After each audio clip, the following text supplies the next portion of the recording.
Well, hello, and welcome to the October Astrology Forecast. Today I'm going to share some tips for working with the major aspects this month from a coaching and personal growth mindset. I'll also share some dates for timing important actions. Check out the monthly forecast blog at Astrology University for a full list of the major aspects and dates.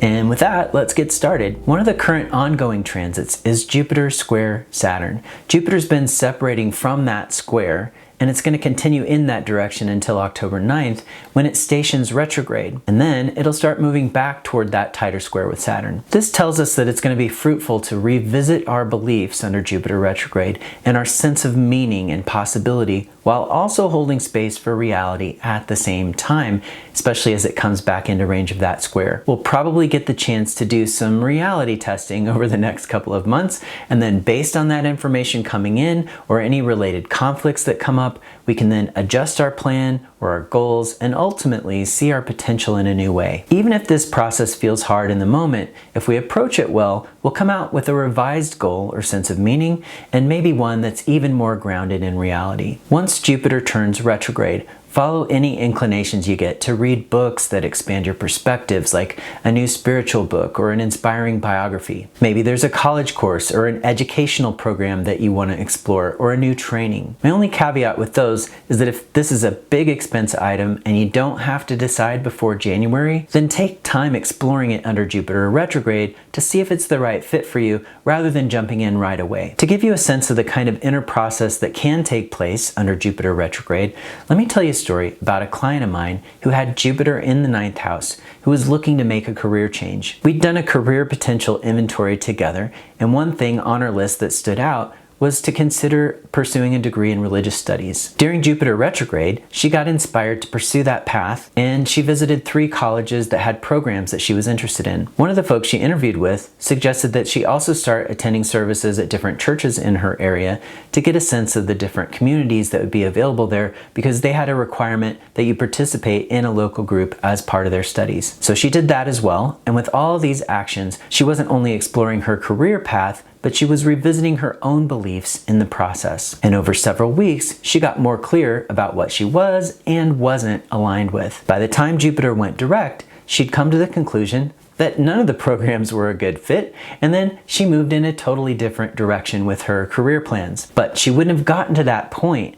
without allowing for the exploration and giving herself time to turn inward and get to know her Jupiter a little bit better. Well, maybe this story will help some of you open up some space to revisit your own beliefs or goals during this Jupiter retrograde. Well, shifting gears, there are some really interesting aspect patterns that form this month, including a major outer planet lineup that's going to impact us for the next several years. So let's break that down. First, Uranus, Neptune, and Pluto are in a talent triangle aspect pattern. This pattern's made up of at least 3 planets that form 2 sextiles and a trine, and in this case, the planets are all 3 outer planets: Pluto in Capricorn, Neptune in Pisces, and Uranus in Taurus. Well, the last time we even got close to having that same pattern was around 1514 and 1515, but the aspect wasn't close like it is now. I came across one interesting chart example from that time period though: Teresa of Avila, the Christian mystic who wrote The Interior Castle, which is considered a masterpiece of spiritual literature. Really fascinating book. But in her chart, Neptune's actually about 10 degrees away from making the exact aspect with both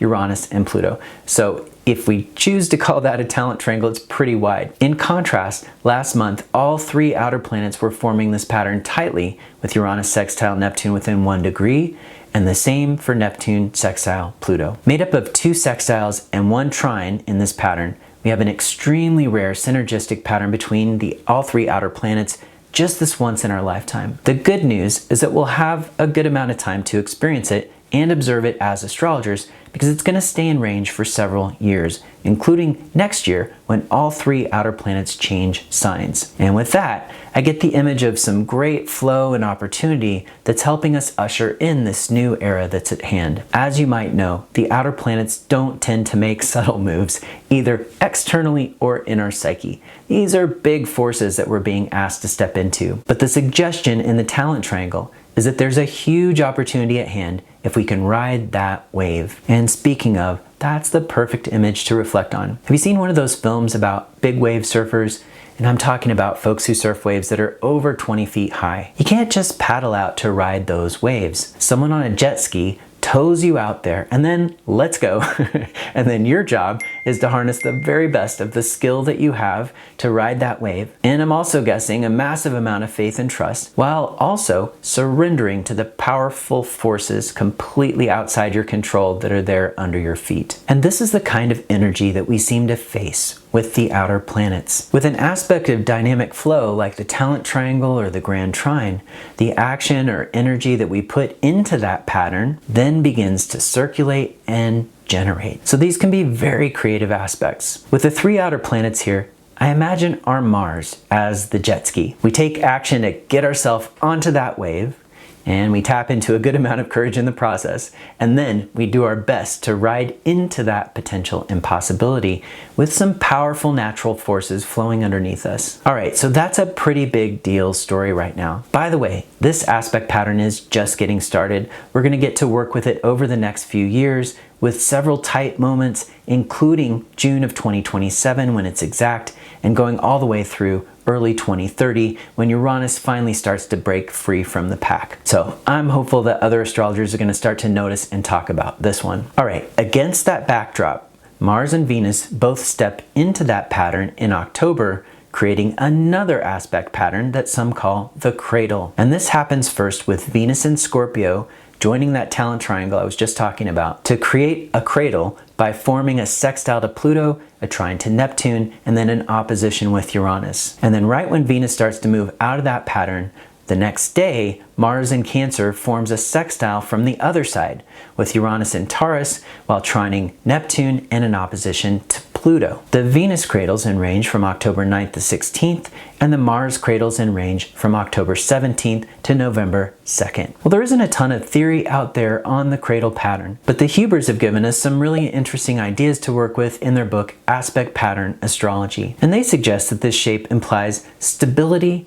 and containment, and even the kind of protection or safe environment that we might think of when we consider the image of a child's cradle. In the natal chart, they describe protection from criticism and attack, and suggest that the cradle person reflects others' opinions or intentions like a mirror, and then appears untouched by them. We might think of the cradle pattern then as a place of refuge, but because of the creative aspects inherent inside, it's also a pattern that we're invited to step out of or to create from within. The opposition points to facing off with another, or polarization that we need to respond to. With Venus and Scorpio here, making aspects to each of the planets in the cradle, there's an invitation to use a trustworthy, authentic connection with another this month as a way to move outside a more secure environment, while also knowing that there's a place to retreat to when we need it. Venus opposite Uranus can suggest breakthrough, but also a move that upsets the stability of the environment, possibly for good. There are so many aspects of flow here among the several trines and sextiles that there's an opportunity for harmony in addition to creativity. But with several complex planetary placements like Mars in Cancer or Venus in Scorpio, which come with their own complexity, along with not one, but all 3 outer planets, if we can create harmony within this aspect, it's probably going to require some complex awareness to match. And by that I mean the kind of complex awareness that the outer planets are asking of us, which is usually a little bit more than we can handle. This might be the right spot to invoke the image of the big wave surfer again. What we're being asked to respond to might be more than we can handle, but if we're compelled to take that ride, there's a pretty big payoff. Last month we talked about Mars in Cancer a bit, so refer to my September forecast for a few extra thoughts there. But in short, we need to rely on our emotional intelligence with Mars in Cancer in order to take actions that are emotionally driven, but also emotionally clean. And by that, I mean that we take care to survey our motives and intentions carefully and hold a high goal, always, of doing no harm to self or other. If we're operating from a base of emotional clarity, our actions can launch from a place of feeling that also has connective impact. Our actions can invoke feelings in others that then catalyze their own process of internal awareness, hopefully for the better.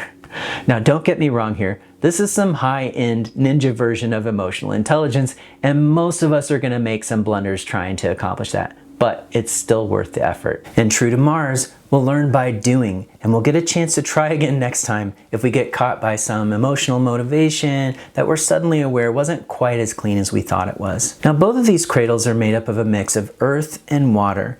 With Venus in water, everything I just said about emotional intelligence is probably even more important and might be the key ingredient to making the most of this pattern. The two earth planets are outer planet gods of change, though, so they aren't exactly holding down the fort with something simple and solid. But they suggest that if we do well with the emotional desire nature piece here that I've been talking about, that's symbolized by Venus and Mars, that we might be able to institute change that has a lasting and even transformative impact. This cradle will directly contact both US presidential candidates' charts at the same time, which is both dramatic and unusual. So keep an eye out, maybe starting on October 13th or even a couple of days before, and then all the way through November 2nd. Venus will move out of the formation completely when it enters Sagittarius on October 17th, but Mars is going to keep tightening its way into that cradle formation until it leaves and enters Leo on November 4th. While the Hubers suggest that the cradle itself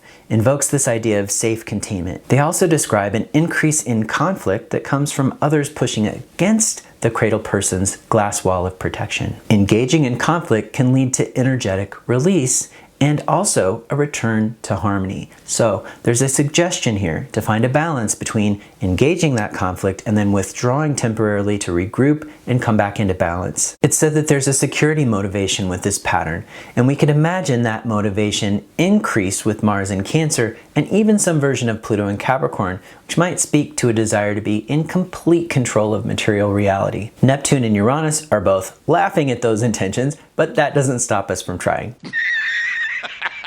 Outwardly in the collective, this could look like some anxious concern about security and protecting what we have or defending our turf from those outside. In those countries where there's less unity consciousness and a little more angry polarization, we might see this impulse take interesting forms where people get the sense of trying to wall off from others with different or antagonistic agendas. With Mars opposite Pluto in the cradle, our animal instincts, passions, and drives are ignited and at times projected outward. In other words, we see someone or something out there as Mars or Pluto. I mean, it couldn't be us, right? And then one invitation is to see our shadow more clearly, to become aware of it, and then to reflect on it. This is interesting in the context of the cradle imagery, which suggests a move toward a safer space to do that integration. And then to come back out again, probably instigated by some conflict, and engage, and perhaps face what's been projected with new awareness. Now, in this particular arrangement, we only have about 3 weeks to do all of that, no pressure. But we're actually going to get to experience many cradles over the next few years as all of the faster moving planets step into the same positions that Mars and Venus are in this month. Like many complex aspect patterns, this is probably one that invites a complex response. And that goes for our 2 US presidential candidates as well. Remember that we always have a choice in how to respond, and we're all going to do so from different levels of awareness and with a different set of resources. The trines and sextiles in this pattern describe ways into flow or ways out of conflict and suggest that creative solutions are available even if they're a bit complex. From a personal perspective, focusing on creative expression could lead to feelings of inner security. Well, now let's talk about declination for a few minutes. The moon's out of bounds this month in Sagittarius and Capricorn from October 7th to 11th, and then in Gemini and Cancer from October 20th to 24th. And we're in a period right now where we get to experience the out of bounds moon twice a month. When a planet's out of bounds, it's at its peak of declination. So these placements point to extremes. We might go overboard on those days or find ourselves feeling a little wacky. So it can be helpful to track the dates and be aware of the choices you're making and how you're expressing your emotions. Venus goes out of bounds this month on October 27th, and it's going to stay out of bounds through early December. Together, Venus and Mars relate to our desire nature, like I've been talking about. Venus speaks to that part that has to do with our attractions. And when Venus is out of bounds, we can get a bit off kilter in that area or move into a more extreme or unrestrained kind of expression. This might mean that our attractions get the better of us because they're so strong, or that our attractions veer into territory that later seem totally out of character, especially if we don't have natal Venus out of bounds. Now, Venus is going to be out of bounds in Sagittarius and Capricorn this time, so pay close attention to the houses and planets you have in those signs to observe and participate with that energy. If you're an artist, this could be a great period to venture off into uncharted territory and give yourself and your creative process free rein. Maybe try a new medium or subject, or adjust your process to invite in something new. While Venus is typically described as a planet oriented toward peace and cooperation, we can see how that might break down a bit when our attractions feel stronger than usual and our pursuit of them has us stepping outside the bounds of our usual behavior. In terms of this US election cycle, this might feel like we're orienting even more strongly toward our favorite candidate, for instance, increasing our passions even more than usual. And here's a fun fact. Venus has been out of bounds during 7 of the last 12 US elections, so there's something about this unique energy that we probably associate with the election cycle at this point. Venus starts out the month in Scorpio, where it helps us hone our spidey senses as we relate to each other. Venus in Scorpio takes on a more strategic approach to getting what it's attracted to, and also gets very clear about its aversions. As a fixed sign, there's some practical wisdom in slowing down the timeline, which can help us avoid some classic pitfalls. Venus in Scorpio is learning about who to let into the inner circle of experience and who to keep out. If we invite someone into our inner circle too soon, before we really get to know them, we'll have a more painful experience getting out of that situation if we don't end up getting along well, or if that person crosses some boundary. On the other hand, if we keep our shields up for a bit while we get to know someone, and then we move slowly, we can make a more informed choice about when to take things to the next level a little more safely. Venus moves into Sagittarius on October 17th, and then the message and tone shifts to Venus being a bit more adventurous, as well as taking on a more optimistic stance. This could be a great time to do some values exploration, like many coaches do as part of their essential work with clients. Google the phrase Life Values Inventory for some free online tools to identify your core values, and then narrow the list down to your top 5 to get clarity about what's really important to you. When we identify our values like this, and then we make an effort to live those values on a daily basis, most of us experience greater levels of fulfillment. Venus in Sagittarius sets the tone for a hopeful exploration of those values that are most meaningful to us. Mercury starts out the month in Libra, and conversations considering the other side of the argument are in order. But this placement can experience decision fatigue a little more than others because it can get stuck in choice analysis, which studies have shown actually zaps some of our willpower. Mercury being in Libra suggests we do need to take in that other perspective, but then not get stuck vacillating or polarizing. On October 13th, Mercury moves from Libra into Scorpio, which is perfect for doing a bit of research or digging underneath the surface of appearances. Mercury in Scorpio also points to following our instincts and then doing a bit of inquiry to see if there's something there. We might pick up on someone's underlying motivation, for instance, even if their words are telling a different story. There are more aspect patterns and aspects than I have time to talk about this month, so check out our blog post for the full list. But before I go, I want to share a couple of dates for taking important actions this month. The first is during the waxing moon phase, which aligns with intentions for growth. From October 13th to 15th, there are a couple of choices.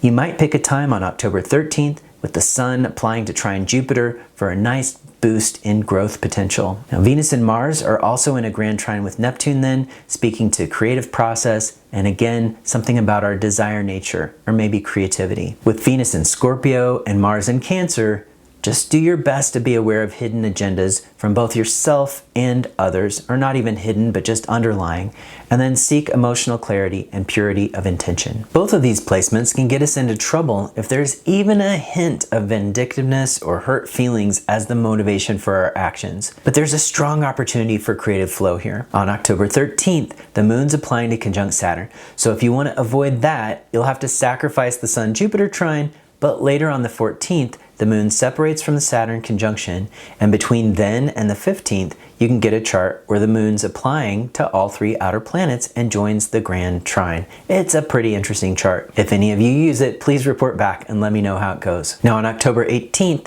you get the moon in Taurus joining the Mars cradle that I was talking about earlier. The moon's applying to conjunct Uranus here, which could be good for breaking free from something or shaking something up that's been stuck. This is during the waning moon, so this day might also align well with an action oriented to tying up loose ends integrating something or winding something down. Well, that's it for this month's forecast. Visit our calendar of events for upcoming webinars like The Earthy Moon with Mark Jones, or one of our courses like The Practical Magic of the Inner Planets. And until next time, take good care.